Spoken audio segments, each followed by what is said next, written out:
This is the heart of God.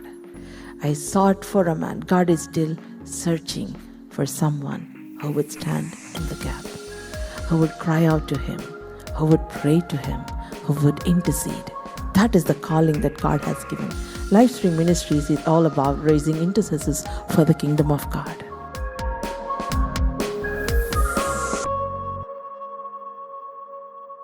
This evening we are going to talk about the power of Jesus blood. இந்த மாலை நேரத்திலே இயேசு கிறிஸ்துவினுடைய இரத்தத்தில் இருக்கிற வல்லமை, இயேசு கிறிஸ்துவினுடைய இரத்தத்தில் இருக்கிற வல்லமை.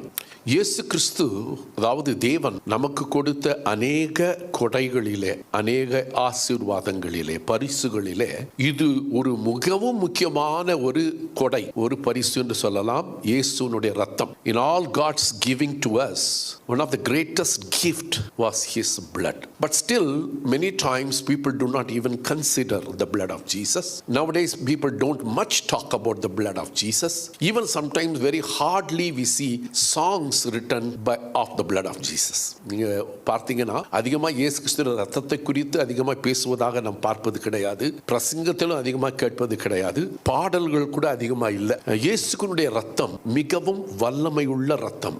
Jesus blood is the most powerful weapon. இயேசு கிறிஸ்துவினுடைய ரத்தம் மிகவும் மிகவும் பலனுள்ள ஒரு ஆயுதம். It is a weapon that will be used against the devil. அதாவது சாத்தானுக்கு விரோதமாய் நீங்கள் பயன்படுத்தக்கூடிய ஒரு ஆயுதம். இது மிகவும் முக்கியமான ஒரு ஆயுதம். இதை வேதத்தில் நாம் வாசிக்கும் பொழுது வெளிப்படுத்தல் விசேஷம் 12ஆம் அதிகாரம், Book of Revelations chapter 12 and verse 11.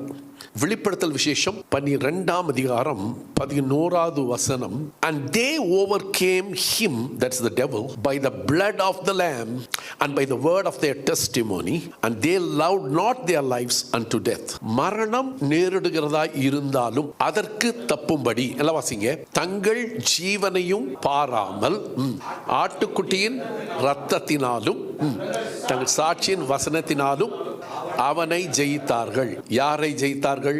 சாத்தானை ஜெயித்தார்கள். They overcome the devil by the blood of the lamb and the word of their testimony. இன்றைக்கு நீங்க நானும் இந்த திருவிருந்துல பங்கு கொண்டோம், சரிதானா? அப்ப நம்ம என்ன செய்தோம்? இந்த அப்பத்தை எடுத்து பிட்டு சாப்பிட்டோம், போஜனம் பண்ணினோம், அவருடைய ரத்தத்தை நினைவு கூறும்படியாய் பானம் பண்ணினோம். ஆதியிலே வார்த்தை இருந்தது, அந்த வார்த்தை தேவனிடத்தில் இருந்தது, அந்த வார்த்தை தேவனாய் இருந்தது, அந்த வார்த்தை மாம்சம் ஆகி நம்ம மத்தியிலே அவர் காணப்பட்டார், உலாவினார். In the beginning was the word, and the word was with God, and the word was God, and he came in the flesh and dwelt among us. வசனம், வார்த்தை என்று பார்க்கும் பொழுது அநேக வேளையிலே அது இயேசுவை குறிக்கிறது. வார்த்தையாகிய இயேசு, வசனமாகிய இயேசு. நாம் அதைத்தான் இந்த மாலை வேளையிலே பங்கு கொண்டோம். யாரை நினைவு கூறுகிறோம்? இயேசுடைய மரணத்தை நினைவு கூறுகிறோம். We remember Jesus' death on the cross, that his flesh was broken, his blood was shed. இந்த சாத்தானை மேற்கொள்வதற்கு அவருடைய சரீரமாகிய வசனம், வார்த்தையும் ஆட்டுக்குட்டியாருடைய ரத்தமும் தான் நமக்கு அவசியம். ஆகையினாலே இந்த நாளிலே இந்த ரத்தத்துல அப்படி என்ன ஒரு வல்லமை இருக்கு? What is so important about the blood? இன்றைக்கு அதை குறித்து கொஞ்சம் நான் காண்பிக்கிறேன் உங்களுக்கு, சரிதானா? இந்த வசனத்தை குறித்து அநேக காரியங்கள், இந்த ரத்தத்தை குறித்து அநேக காரியங்கள் வசனத்தில் இருக்கு. ஆகையினாலே அதை நான் சற்று உங்களுக்கு காண்பிக்கட்டும். It's a lot of scriptures that talks about the blood of Jesus. I'm going to just show some. ஒருவர் சொன்னார், பிரசங்கத்திலே வசனத்தையே நான் பிரசங்கித்து விடுகிறேன், தேவைப்பட்டால் சில வாக்கியங்களை சேர்த்துக் கொள்ளுகிறேன். I just preach the word, if necessary I will add some words என்று ஒருத்தர் சொன்னார். என்ன சொன்னார்? வசனத்தையே நான் என்ன பண்றேன்? பிரசங்கம் பண்ணி விடுகிறேன். வசனத்தையே நான் பிரசங்கமா மாற்றி விடுகிறேன், தேவைப்பட்டால் சில வார்த்தைகளை சேர்த்துக் கொள்கிறேன். அது ஒரு நல்ல கருத்து. ஏன் என்று சொன்னால் வேத வசனம் அபிஷேகம் நிறைந்தது. ஆகினாலே வேத வசனத்தை நீங்கள் கேட்கும் பொழுது அபிஷேகம் வந்து உங்கள் மீது இறங்குகிறது. அந்த வசனம் உங்கள் மீது வரும் பொழுது அது உங்களை சுத்திகரிக்கிறது, உங்களை பாதுகாக்கிறது. உங்களுக்கு சுகம் கொடுக்கிறது. Whenever the word of God comes to you, the word has the anointing. When the word comes on you, you receive the anointing. You receive your healing. You receive your wholeness. You become complete. ஆகையினால இந்த நாளிலே நான் அதிக வார்த்தைகளை சொல்லாதபடிக்கு வசனங்களை காண்பிக்க போகிறேன். I will not be teaching a lot, but just I preach the word. I show you the quotation. I will explain to you so that you can understand. முதலாவது உங்கள் பாவங்களுக்கு இயேசு கிறிஸ்துவின் இரத்தம் மன்னிப்பை வழங்குகிறது. The first thing, the blood of Jesus provides for you and me forgiveness of sins. இதற்கு வசனம் எபிரேயர் 9வது அதிகாரம் 22வது வசனம். Hebrews chapter 9 and verse 22. The law requires that nearly everything be cleansed with blood, and without the shedding of blood there is no forgiveness. இந்த வார்த்தை நியாயப்பிரமாணத்தின்படி அநேகமெல்லாம் இரத்தத்தினாலே சுத்திகரிக்கப்படும். இரத்தம் சிந்துதல் இல்லாமல் மன்னிப்பு உண்டாகாது. அதாவது பாவ மன்னிப்பு உண்டாகாது. இரத்தம் சிந்துதல் இல்லாமல் பாவ மன்னிப்பு உண்டாகாது. ஆதாம் தேவனுக்கு விரோதமாக பாவம் செய்த வேளையிலே இரத்தம் சிந்தப்பட வேண்டிய அவசியமாய் இருந்தது. ஏனென்று கேட்டால் அவர்கள் தங்களை நிர்வாணிகள் என்று கண்டு அத்தி இலையை தைத்து ஒரு உடையாய் மாற்றிக் கொண்டார்கள் என்று வேதம் சொல்லுகிறது. ஆண்டவர் வந்து அவர்களுக்கு ஒரு தோல் உடையை கொடுத்து அவருடைய நிர்வாணத்தை மூடினார். You find in the scriptures when Adam failed God, there had to be shedding of blood. They were covering themselves with fig leaves, but they need a real clothing, a skin clothing to protect them or to cover their nakedness, and there had to be shedding of blood. ரத்தம் சிந்த வேண்டிய ஒரு அவசியம் வந்தது. அப்பொழுது ஒரு அப்புராணி என்று சொல்லுகிறோம். Innocent animal has to be killed in order to get the skin to cover man's shame. மனுஷனுடைய நிர்வாணத்தை மூடுவதற்கு ஒரு அப்பிராணியான ஒரு மிருகத்தினுடைய ரத்தம் சிந்துதல் தேவைப்பட்டது. அது அந்த காரியத்தை தேவன் செய்யும் பொழுது தன்னுடைய இருதயத்திலே இதோ உலகத்தின் பாவத்தை சுமந்து தீர்க்கிற தேவ ஆட்டுக்குட்டி ஒருவர் வருகிறார் என்பதை முன்னாக காட்டும்படியாக இது வந்தது. It is just to show a shadow that there will be the Lamb of God who will be slain for the forgiveness of sins. அதைத்தான் யோவான் இயேசு கிறிஸ்துவை பார்த்து சொல்லும் பொழுது, யோவான் ஸ்நானகன் இயேசு கிறிஸ்துவை பார்த்து சொல்லும் பொழுது என்ன சொன்னார்? இதோ உலகத்தின் பாவங்களை சுமந்து தீர்க்கிற தேவ ஆட்டுக்குட்டி.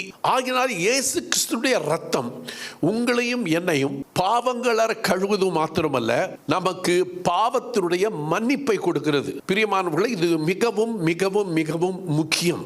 ஏனென்று சொன்னால் ரத்தம் சிந்ததில் இல்லாமல் பாவ மன்னிப்பு உண்டாகாது. இன்றைக்கு நற்செய்தி என்னன்னு கேட்டீங்கன்னா, உங்களுக்கு எனக்கும் தேவன் பாராட்டின அன்பை தெரிவிப்பதற்கு அவர் ஒரே ஒரு காரியத்தை செய்கிறார். சிலுவையிலே தன்னையே ஒப்பு கொடுக்கிறார்.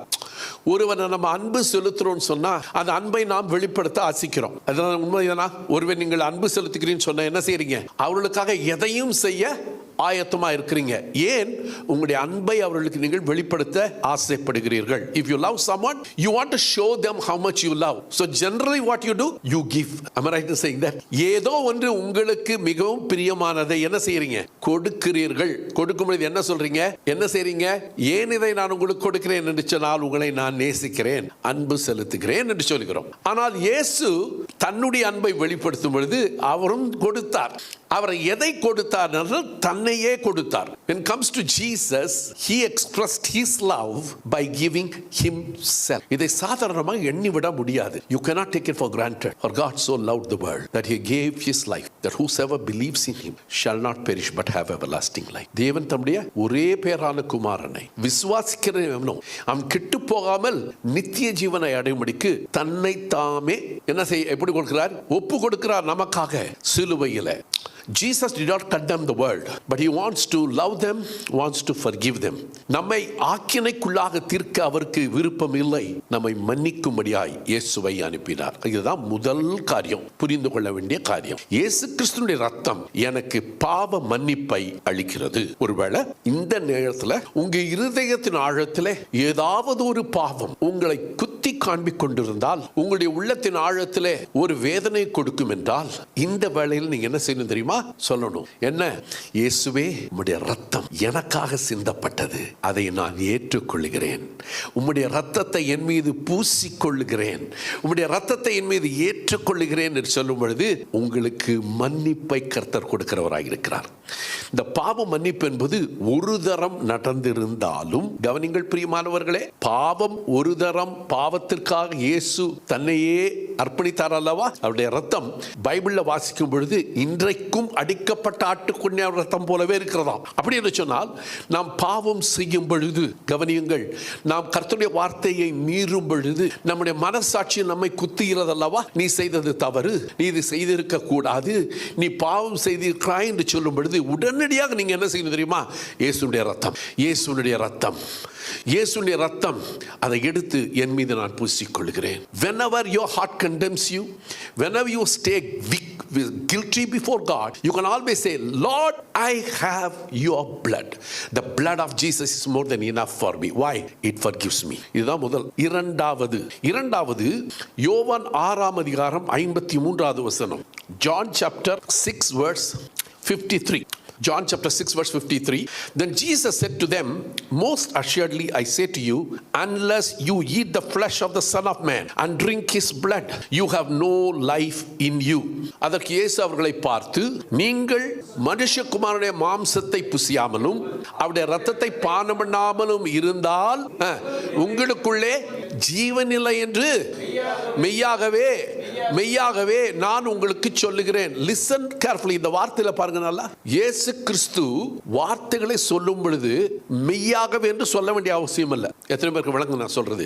இயேசு கிறிஸ்துடைய வார்த்தை எப்பொழுதுமே மெய்தான். அவர் பொய் சொல்ல முடியாது. அவர் பேசுவதெல்லாம் மெய்தான். ஆனாலும் மெய்யாகவே என்று இயேசு சொல்லுகிறார். ஏன் என்று சொன்னால், உங்களுக்காக எனக்காக அப்படி சொல்லுகிறார். மெய்யாகவே நான் சொல்லுகிறேன், என்னுடைய மாம்சத்தை புசிக்கிறதுனாலும் என் ரத்தத்தை பானம் பண்ணுகிறதுனாலும் உங்களுக்கு ஜீவன் உண்டு. This is the life of God that you will experience when you take my body and my blood.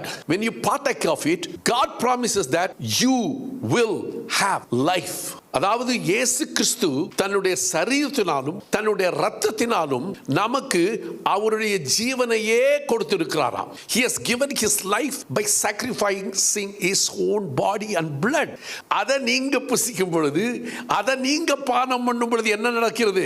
அதே ஜீவன் உங்களுக்குள்ளாக கடந்து வருகிறது. இதைத்தான் தமிழிலே நித்திய ஜீவன் என்று சொல்லுகிறோம். நித்திய ஜீவன் என்பது நித்தியமாய் வாழ்வது என்று மாத்திரம் அர்த்தம் இல்லை. அநேகர் நினைக்கிறார்கள் நித்திய ஜீவன் என்று சொன்னால் நித்தியமாக மரணமே இல்லாமல் வாழ்கிற வாழ்க்கை. அது உண்மைதான். ஆனால் நித்திய ஜீவன் என்பது உண்மையாகவே தேவனுடைய ஜீவன். தேவனுடைய ஜீவனை நீங்கள் அனுபவிக்கிறது தான் நித்திய ஜீவன். அதாவது ஆண்டவருடைய அதே ஜீவன் உங்களுக்குள்ளாக வருகிறது. ஆண்டவரை போலவே மாற்றும்படியாக, அவரை போலவே மாற்றும்படியாக அவருடைய ஜீவன் நமக்கு கொடுக்கப்பட்டிருக்கிறது. ஆகையினால் தான் நாம் சபைக்கு வரும் பொழுது அவருடைய அப்பத்தையும் அவருடைய இரத்தத்தையும் நாங்கள் நினைவுகூறுகிறோம். விளங்குகிறதா? That's the reason why we always remember his body and his blood. Why? By partaking of that, we have life. If you don't take part of his flesh and his blood, you have no life in you. No life means no God life. பாருங்க, மிருகங்களுக்கும் ஜீவன் இருக்கிறது. ஒத்துக்கொள்கிறீர்களா?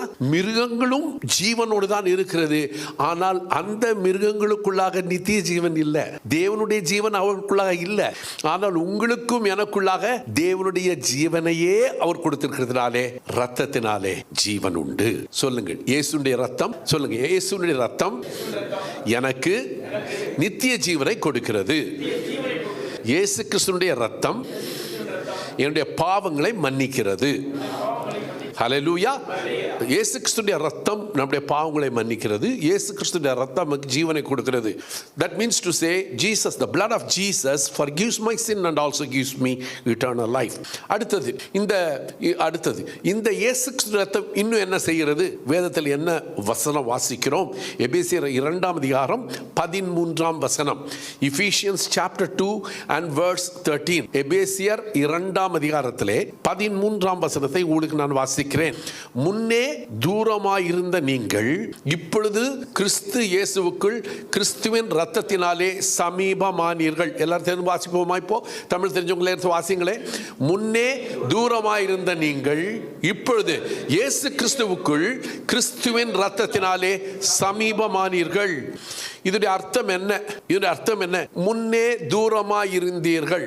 முன்னே தூரமாயிருந்தீர்கள் என்று சொன்னால் அதனுடைய அர்த்தம் என்னன்னு கேட்டீங்கன்னா, முன்னே நாங்கள் சமீபமாய் இருக்கவில்லை, இருக்கவும் முடியாது. நீங்களும் நானும் புறஜாதிகள், நீங்களும் நானும் யூதர்களும் கிடையாது.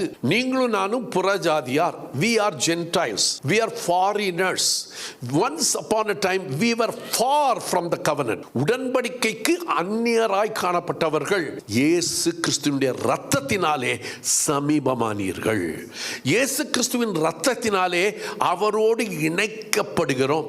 இயேசு கிறிஸ்துவின் இரத்தத்தினாலே அவருக்கு சமீபமாக வருகிறோம். தூரத்திலே நிற்க வேண்டிய அவசியம் இல்லை பிரியமானவர்களே, தூரத்திலே நிற்க வேண்டிய அவசியம் இல்லை. அவருடைய இரத்தம் உங்களை அவர் பக்கமாக அணைத்து வருகிறது. நீங்கள் சரியாக இதை புரிந்து கொள்ள வேண்டும். ஒரு பரிசேயனும் ஒரு ஆயக்காரனும் ஜெபிக்கும்படியாய் கடந்து செல்லுகிறார்கள். பரிசேயன் தான் செய்த எல்லாவற்றையும் குறித்து அவன் பெருமை பாராட்டுகிட்டு அந்த ஜெபத்தில் சொல்றான், நான் உமக்கு ஸ்தோத்திரம் செலுத்துறேன்.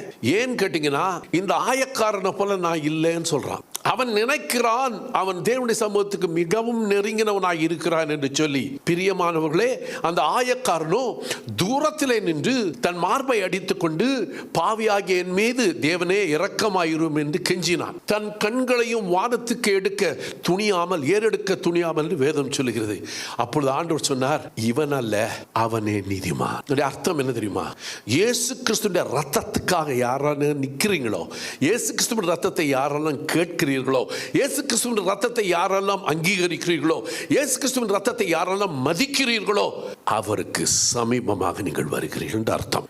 உங்களுக்கும் அவருக்கும் இடையிலே தூரமே இல்லை. இயேசு கிறிஸ்துவின் இரத்தத்தினாலே நீங்கள் இப்பொழுது சமீபமாய் இருக்கிறீர்கள். That's one of the reasons why we need to understand the blood of Jesus has brought us closer like never. We should not be like Pharisees, talking about our own self-righteousness.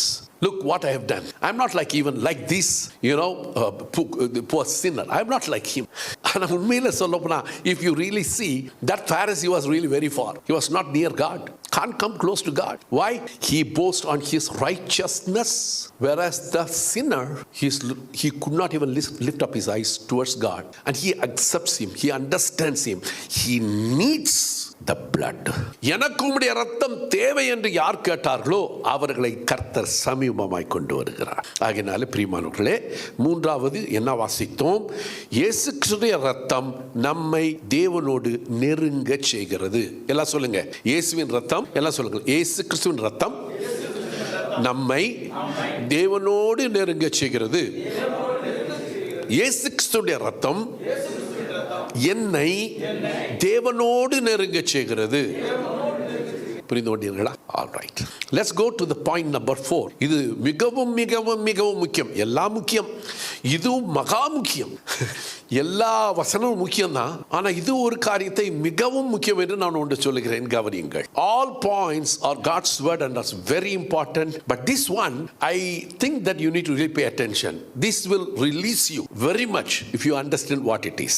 எபிரேயர் 9வது அதிகாரம் 14வது வசனம். Hebrews chapter 9 and verse 14. எபிரேயர் 9:14. How much more shall the blood of Christ, who through the eternal Spirit offered himself without spot to God, cleanse your conscience from dead works to serve the living God. Notice here, the blood of Jesus cleanses our conscience from dead works to God, to serve the living God. இதை தமிழில் எல்லாரும் வாசிப்போமா? எல்லா தமிழ்ல வாசிங்களே. நித்திய, எல்லா வாசிங்க. நித்திய ஆவியினாலே தம்மை தாமே பழுதற்ற பலியாக தேவனுக்கு ஒப்பு கொடுத்த கிறிஸ்துனுடைய இரத்தம் ஜீவனுள்ள தேவனுக்கு ஊழியம் செய்வதற்கு உங்கள் மனசாட்சியை செத்த கிரியைகளற சுத்திகரிப்பது எவ்வளவு நிச்சயம். இதை நான் விளக்குற கவனிங்க. இது கொஞ்சம் பெரிய வசனம் தான், சுருக்கமா சொல்றேன். ஒரு தவறு செய்து விட்டீர்கள். நீங்க செஞ்சது தவறுன்னு உங்களுக்கு யார் சொல்றா? ஒரு தவறு பண்ணிட்டீங்க. உங்களுடைய சொல்லுங்க, உங்களுடைய மனசாட்சியை உங்களை குத்திடும். ஏன் உங்க மனசாட்சி உங்களை குத்துது சொல்லுங்க பார்க்கலாம். ஏனென்று சொன்னால், நீங்கள் இயேசு கிறிஸ்துவை ஏற்றுக்கொண்டதின் நிமித்தம், உங்கள் ஆவியில கர்த்தருடைய ஆவியான அவங்க இருக்கிறது நிமித்தம் உங்க மனசாட்சி குத்திக்கிட்டே இருக்கும். நீ செஞ்சது தப்பு, நீ செஞ்சது தவறு. இந்த மனசாட்சி உங்களுக்கு அவசியம் இருக்கணும். இந்த மனசாட்சி இல்லாதவங்க தான் பெரிய பெரிய தவறெல்லாம் செஞ்சுட்டு ஒண்ணுமே நடக்காத மாதிரி இருப்பாங்க. ஏன்னா அவங்களுடைய மனசாட்சி அவர்களுக்கு விரோதமாக சொல்வதற்கு அந்த மனசாட்சி ஜீவனோடு இல்லை. ஆகினாலதான் கொலை பாதகர்கள் சில வழியில கூட கொலை பண்ணிட்டு ஒண்ணுமே நடக்காத மாதிரி இருப்பாங்க.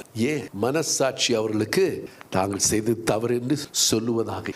ஆனால் இயேசு கிறிஸ்துவை ஏற்றுக்கொண்ட உங்களுக்கு எனக்கும் இந்த மனசாட்சி சுத்த மனசாட்சியா இருக்கிறதுனால, இந்த மனசாட்சி ஜீவனுள்ள மனசாட்சியா இருக்கிறதுனால, தவறு செய்த உடனே என்ன நடக்குது?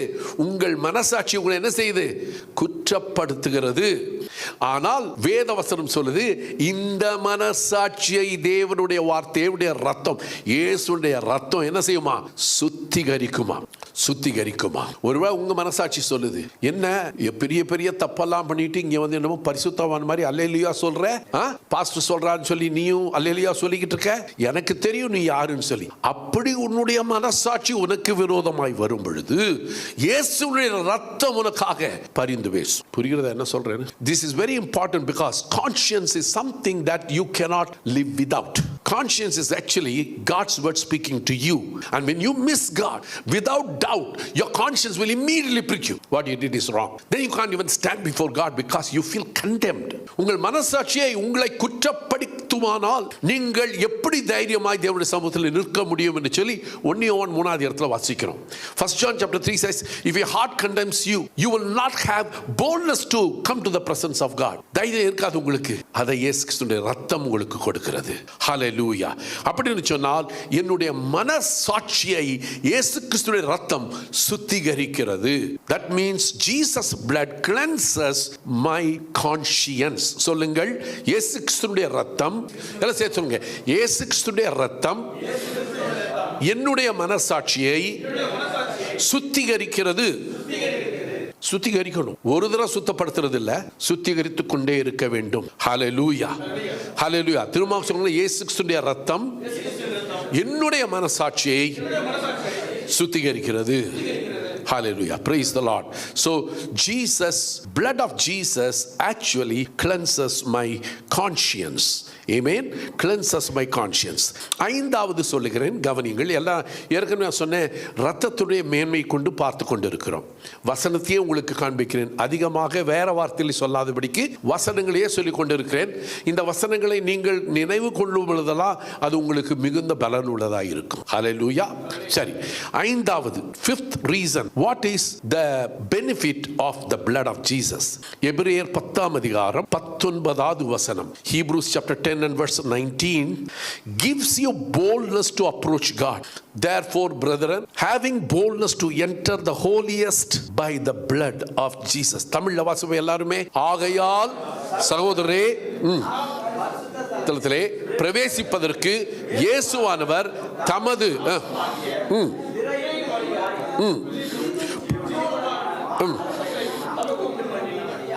நமக்கு உண்டு பண்ணியபடியால் நமக்கு தைரியம் உண்டாயிருக்கிறது. அது அடுத்த வசனம். தைரியம் உண்டாயிருக்கிறது அடுத்த வசனம். அப்படியே யாராவது கமா அடுத்த வசனம் வாசிங்க. 20 என்ன இருக்கு?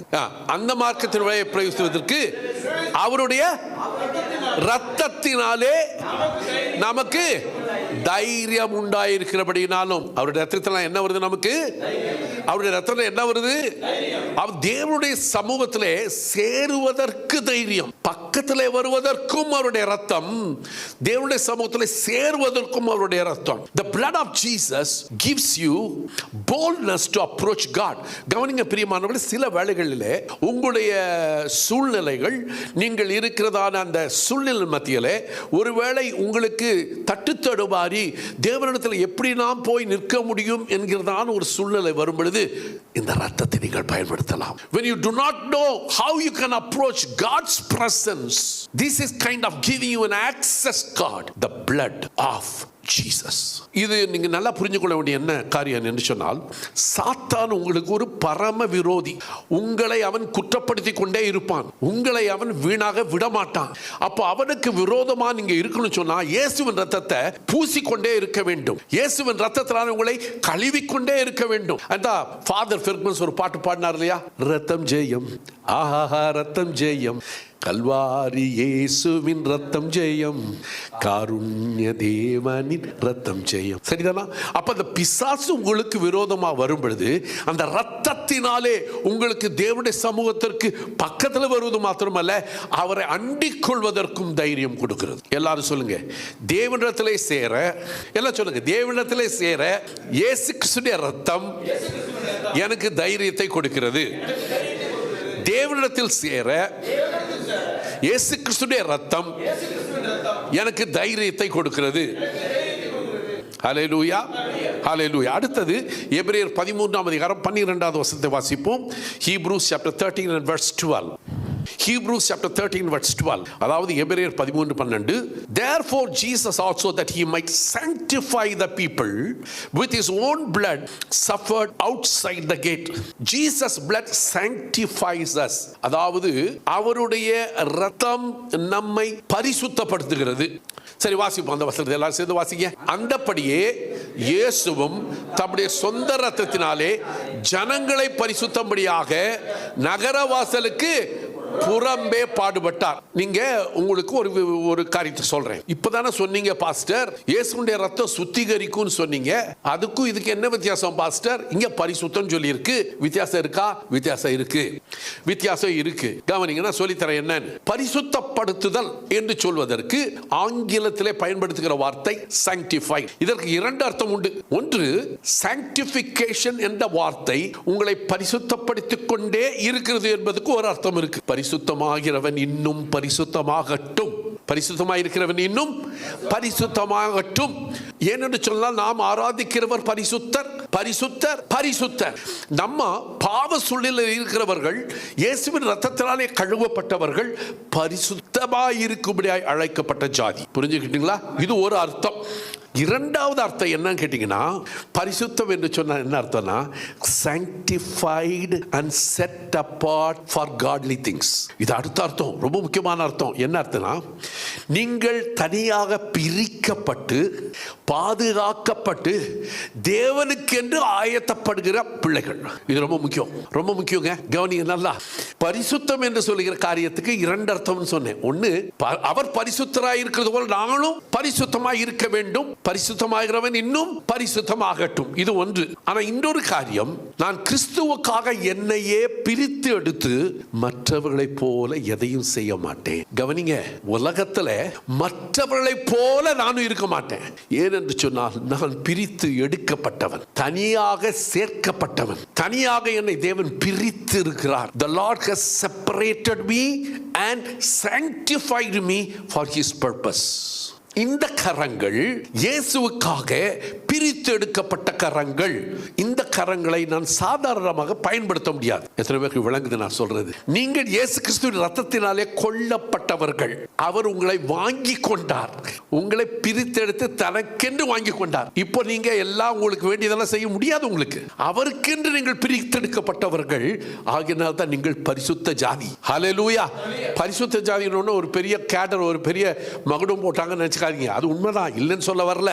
ஆனா நான் எதையும் மற்றவர்கள் போல செய்ய சாதாரணமானவன் அல்ல, நான் அசாதாரணமானவன். I am sanctified, set apart. தனியாக பிரித்து எடுக்கப்பட்டு அவருக்கென்று பயன்படுத்தக்கூடிய ஒரு பாத்திரம். இந்த பாத்திரத்தை நான் சாதாரணமாக எண்ணக்கூடாது. உங்கள் சரீரம் கர்த்தருடைய ஆலயம் என்று வேதம் சொல்லுகிறது. உலகத்தை போல நாம இருக்க முடியாது. ஆகையினாலே இயேசு கிறிஸ்துவின் ரத்தம் உங்களை என்னையும் பரிசுத்தப்படுத்துகிறது. The blood of Jesus sanctifies you and me. I have been set apart, and this is a holy vessel. This is not an ordinary vessel. This is a sanctified, set apart vessel for his glory.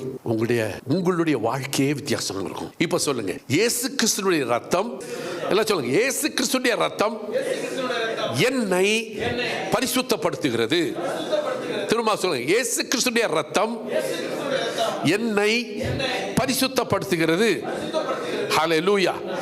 உங்களை சுத்திகரிக்கிறது, உங்களை பரிசுத்தப்படுத்துகிறது, உங்களை சுகப்படுத்துகிறது. என்ன செய்து? உங்களை சுகப்படுத்துகிறது. வாசியுங்கள் 1 பேதுரு 2:24. 1 Peter chapter 2 and verse 24. 1 Peter chapter 2:24. He himself bore our sins in his body on the tree so that we might die to sins and live for righteousness. By his wounds we have been healed. அதாவது பாருங்க, தமிழ்ல நாம் வாசிப்போம். எல்லாரும் தமிழ்ல வாசிங்களேன். நாம் பாவங்களுக்கு செத்து நீதிக்கு பிழைத்திருக்கும்படி அவர் தாமே தம்முடைய சரீரத்திலே நம்முடைய பாவங்களை சிலுவையின் மேல் சுமந்தார், அவருடைய தழும்புகளினாலே குணமானம். பிரியமானவர்களே, இது இம்ப்ளைட் ட்ரூத் என்று சொல்வார்கள். இதை புரிந்து கொள்ள வேண்டும். ஏனென்று சொன்னால், மாம்சத்தின் உயிர் எங்கே இருக்கிறது சொல்லுங்க.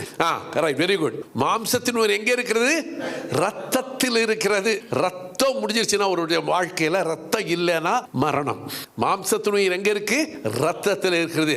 இயேசு கிறிஸ்து தம்முடைய சிலுவையிலே தன்னுடைய ஜீவனை கொடுக்கும் பொழுது கடைசி ரத்த துளியும் உங்களுக்காக விட்டார். அப்படி சொன்ன என்ன அர்த்தம்னா, அவர் உண்மையாகவே மரித்து விட்டாரா என்று சொல்லி ஒரு ரோம போர் சேவகன் தன்னுடைய ஈட்டியை எடுத்து அவருடைய விலாவிலே குத்தும் பொழுது ரத்தமும் தண்ணீரும் புறப்பட்டது என்று வேதம் சொல்லுகிறது. அப்படி என்று சொன்ன என்ன அர்த்தம் தெரியுமா? கடைசி சொட்டு ரத்தமும் வெளியே வந்துச்சு.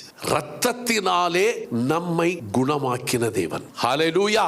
நிறைய பேர் என்ன சொல்லுவோம்னா, அவருடைய தழும்புகளினாலே குணமானோம். அடிச்சு பாருங்க, ரத்தம் இல்லாம ஏதாவது தழும்பு வருதான்னு. இயேசு கிறிஸ்துடைய முதுகு எப்படி இருந்துச்சா? ஒரு பண்படுத்தப்பட்ட ஒரு நிலம் போல உழுதப்பட்டது. ரத்தம் ஒரு சொட்டு ரத்தமும் வைக்காதபடிக்கு கொடூரமாக மிகவும் கோரமாக அவரை சிலுவையிலே அறைந்து கொன்றார்கள். பிரியமானவர்களே, நீங்கள் நான் நினைக்க வேண்டியது, அவருடைய ரத்தம் நம்மை சுகமாக்குகிறது. இன்னைக்கு நீங்க அந்த ரத்தத்தை நீங்க பேசலாம், அந்த ரத்தத்தை உங்க மீது பூசலாம். அந்த ரத்தத்தினால உங்களுக்கு சுகம் உண்டு. எல்லாம் சொல்லுங்க, இயேசு கிறிஸ்துடைய ரத்தத்தினாலே. எல்லாம் சொல்லுங்க, இயேசு கிறிஸ்துடைய ரத்தத்தினாலே நான் குணமாகிறேன். ஹல்லேலூயா.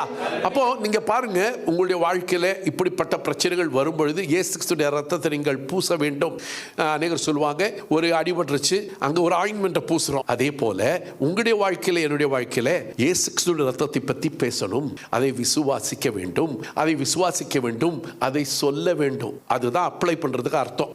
Not just applying the blood of Jesus, but confessing the blood of Jesus, believing in the blood of Jesus, accepting the blood of Jesus, appropriating the blood of Jesus.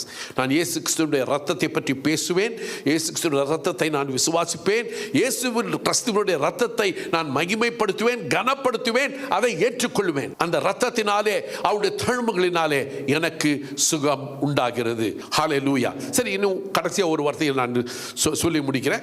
இந்த கடைசி வார்த்தையை கவனியுங்கள். வெளிப்படுத்தல் 12:11. Book of Revelation chapter 12 verse 11. கடைசி வார்த்தைகள் நான் சொல்லி முடிக்கிறேன். அநேக காரியங்களை சொல்ல முடியும், ஆனால் இந்த காரியத்தை சொல்லி நான் முடிக்கிறேன். கவனிங்க. Revelation chapter 12 verse 11 enables you to overcome the devil and his works, and they overcame him by the blood of the lamb and by the word of their testimony. பிசாசியும் அவனுடைய கிரியைகளையும் ஜெயிக்க அது உங்களுக்கு பலன் கொடுக்கிறது. பாருங்க, எல்லாரும் வாசிப்போமே, வாசிங்க. மரணம் நேருகிறதா இருந்தாலும் அதற்கு தப்புக்கும்படி தங்கள் ஜீவனையும் பாராமல் அவனை ஜெயித்தார்கள். 2 காரியம் அங்கே கொடுக்கப்பட்டிருக்கிறது. எப்படி ஜெயிக்கிறார்களாம்? ஆட்டுக்குட்டியின் இரத்தத்தினாலும் சாட்சியின் வசனத்தினாலும். கவனிங்க, இரத்தத்தினாலும் வார்த்தையினாலும். எப்படி? அவருடைய சரியான வார்த்தைங்க. புரியுது என்ன சொல்வாரு? வார்த்தையினாலும் இரத்தத்தினாலும், சாட்சியின் வசனத்தினாலும் இரத்தத்தினாலும். அப்ப நீங்க என்ன செய்யணும்னு கேட்டீங்கன்னா, உங்களுடைய வாழ்க்கையில கர்த்தர் செய்த நன்மைகள், இயேசு கிறிஸ்துவினுடைய இரத்தம் செய்த நன்மைகளை சாட்சியாய் வாயில வைத்துக் கொள்ள வேண்டும், இதயத்தில் விசுவாசிக்க வேண்டும், அதை நீங்கள் அறிக்கை செய்ய வேண்டும். நீங்கள் எப்படி சாத்தானை மேற்கொள்கிறீர்கள்? ஆட்டுக்குட்டியானவருடைய இரத்தத்தினாலும் சாட்சியின் வசனத்தினாலும் நீங்கள் சாத்தானை மேற்கொள்கிறீர்கள். இன்றைக்கு பிரியமானவர்களே, உங்களுடைய எதிரியை மேற்கொள்ள கர்த்தர் வைத்திருக்கிற ஒரு காரியம் அவருடைய இரத்தம். ஹல்லேலூயா. அந்த அவருடைய விளங்கிக் கொள்வது மாத்திரமல்ல, அதை மேன்மைப்படுத்துவது மாத்திரமல்ல, அதை விசுவாசித்து அதை சொல்லி அதை நீங்கள் உங்கள் மீது பூசிக்கொள்ள வேண்டும். சரி, எல்லாரும் சொல்லுங்க. இயேசு கிறிஸ்துவினுடைய இரத்தத்தினாலும் சாட்சியின் வசனத்தினாலும் பிசாசின் கிரியைகளை நாம் ஜெயிக்கலாம். எல்லாம் சொல்லுங்க. ஆட்டுக்குட்டியாருடைய ரத்தத்தினாலும் சாட்சியின் வசனத்தினாலும் பிசாசை நான் மேற்கொள்ளலாம். சரி, இப்போ உங்களுக்கு நிறைய காரியங்கள் சொல்லிட்டேன். இதை வேதத்திலே ஒரு நீங்க வாசிக்கும் பொழுது தாவீது சொல்லும் பொழுது இதை என்ன சொல்லுகிறான்னு சொன்னா அழிவில்லாத ரத்தம் என்று குறிப்பிடுகிறார். பேதுரு சொல்லும் பொழுது விலையேற பெற்ற ரத்தம் என்று குறிப்பிடுகிறார். அதே இது யோவான் சொல்லும் பொழுது ஜெயிக்கிற ரத்தம் என்று குறிப்பிடுகிறார்.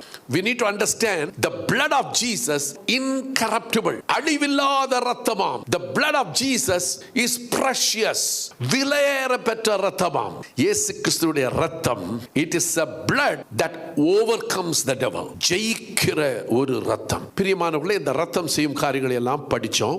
என்னென்ன படிச்சோம் ஞாபகம் இருக்கா? சொல்லுங்க, என்னென்ன படிச்சோம்? நான் சொல்றேன், என் பின்னாக சொல்லுகிறீர்களா? இயேசு கிறிஸ்துவுடைய ரத்தம், எல்லாம் சொல்லுங்க. இயேசு கிறிஸ்துவுடைய ரத்தம் என்னுடைய பாவங்களுக்கு மன்னிப்பு தருகிறது. இயேசு கிறிஸ்துவுடைய ரத்தம் எனக்கு ஜீவனை கொடுக்கிறது. தேவனோடு நெருங்க உதவி செய்கிறது. இயேசு கிறிஸ்துவுடைய ரத்தம் என்னுடைய மனசாட்சியை சுத்திகரிக்கிறது. இயேசு கிறிஸ்துவுடைய ரத்தம் தேவனிடத்தில் சேர தைரியம் கொடுக்கிறது. இயேசு கிறிஸ்துவின் ரத்தம் என்னை பரிசுத்தப்படுத்துகிறது. இயேசு கிறிஸ்துவின் ரத்தம் என்னை குணமாக்குகிறது. இயேசு கிறிஸ்துவின் ரத்தத்தினாலே, சாட்சியின் வசனத்தினாலே நான் பிசாசை மேற்கொள்வேன். படித்துக் கொண்டீர்களா? இன்றைக்கு நாம் படிச்சது என்னன்னு கேட்டீங்கன்னா இயேசு கிறிஸ்துவின் ரத்தத்தில் உள்ள வல்லமை. We have thus far saw the benefit and the blessings of the blood of Jesus. Amazing blood. I told you several reasons. Number one, I said the blood of Jesus forgives your sin. The blood of Jesus gives you life. The blood of Jesus makes us come to close to God. The blood of Jesus clears my conscience. The blood of Jesus gives me boldness to approach the throne of God. The blood of Jesus sanctifies me. The blood of Jesus cleanses me. The blood of Jesus heals me. The blood of Jesus gives me access to the throne of God and also gives me ability to overcome the devil. இவ்வளவு காரியங்கள் இயேசு கிறிஸ்துவின் ரத்தத்தினாலே நமக்கு உண்டாகிறது. அடுத்த முறை உங்களுக்கு ஏதாவது பிரச்சனைகள் வரும் பொழுது நீங்கள் இந்த இயேசு கிறிஸ்துவின் ரத்தத்தை பூச பழகி கொள்ளுங்கள். உங்களுக்கு ஏதாவது ஒரு வேதனை வருகிறப்போ ஏதாவது ஒரு ஆயின்மெண்ட் எடுத்து என்ன செய்யறோம்? பூசிக்கொள்ளுகிறோமே. அதே போல தான் உங்களுடைய வாழ்க்கையிலே பலவிதமான சூழ்நிலையில் நீங்கள் கடந்து செல்லும் பொழுது இயேசு கிறிஸ்துவின் ரத்தத்தை நீங்கள் பூசிக்கொள்ளலாம். எப்படி பூசுறீங்க? விசுவாசிக்கிறீங்க. எப்படி பூசுறீங்க? பேசுறீங்க. எப்படி பூசுகிறீங்க? அறிக்கை செய்றீங்க. எப்படி பூசுறீங்க? அதையே நிதான் நீங்கள் என்ன பண்றீங்கன்னா நீங்க அதையே மனனம் பண்ணுகிறது மாத்திரமல்ல, அதையே நீங்க என்ன பண்ணுவீங்க? மெடிடேட் பண்ணுவீங்கன்னு சொன்னா அதை நீங்கள் தியானிக்க வேண்டும். Hallelujah. I believe that this sermon has blessed you. I know that. How do you apply the blood of Jesus? The blood of Jesus can be applied by believing, applied by confession, applied by memorizing the scriptures and meditating the scriptures. Whenever you come to the crossroads, what to do, what not to do, you can always plead the blood of Jesus. எந்த சூழ்நிலையில் நீங்கள் வந்தாலும் உங்களுக்கு தேவையானதை இயேசு கிறிஸ்துவின் ரத்தம் உங்களுக்கு கொடுக்க வல்லமை உள்ளதா இருக்குது.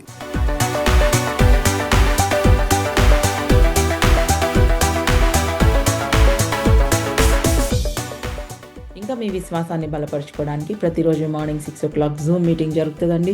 Indian standard time. జూమ్లో జాయిన్ అవ్వండి, ఆశీర్వదింపబడండి. జూమ్లో ఇంకా మీ ఫ్రెండ్స్ని కూడా ఇన్వైట్ చేసి జూమ్లో వారిని యాడ్ చేయండి, జాయిన్ అవ్వమని ప్రోత్సహించండి. సో మీరు ఒకవేళ వేరే దేశాలలో ఉన్నట్లయితే మీ యొక్క దేశము ప్రకారము టైమింగ్ క్యాలిక్యులేట్ చేసుకొని ఇండియన్ స్టాండర్డ్ టైం 6 o'clock ప్రతి ఉదయం జరిగే ఈ జూమ్ మీటింగ్లో పాల్గొనవలసిందిగా మిమ్మల్ని అందరినీ నేను ఆహ్వానిస్తూ ఉన్నాను.